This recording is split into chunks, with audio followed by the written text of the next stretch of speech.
A fourth grade student in Utah says a math problem assigned was offensive. The student says one of the questions actually asked students to compare girls' weights.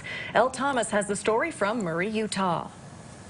I was shocked, honestly. It was the last thing Naomi Pacheco expected to see on her fourth grader's homework. Such an irresponsible way to teach children how to do math. A math problem. Problem right before that talked about a St. Bernard and a dog right before that. But it wasn't comparing apples and oranges. It was comparing girls' weight. It says the table to the right shows the weight of 3 grade 4 students. How much heavier is Isabel than the lightest student? Naomi's daughter Rhythm saw an issue. So I thought it was offensive. Girls shouldn't be comparing each other, and I know it was a math problem, but I didn't think that was really okay. She chose not to answer the question. Well, she circled it and she said, "What?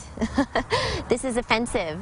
Sorry, I won't write this. It's rude." Instead, she wrote her teacher a letter. Don't want to be rude, but I think that math problem wasn't very nice. I thought that was judging people's weight. Her teacher was so responsive. The problem in question is part of Rhythm's math curriculum, provided to Murray City schools for the first time by Eureka Math. They're trying to make questions that are relevant to a fourth grader's life and lifestyle and things that they encounter. I didn't really think that would be on homework.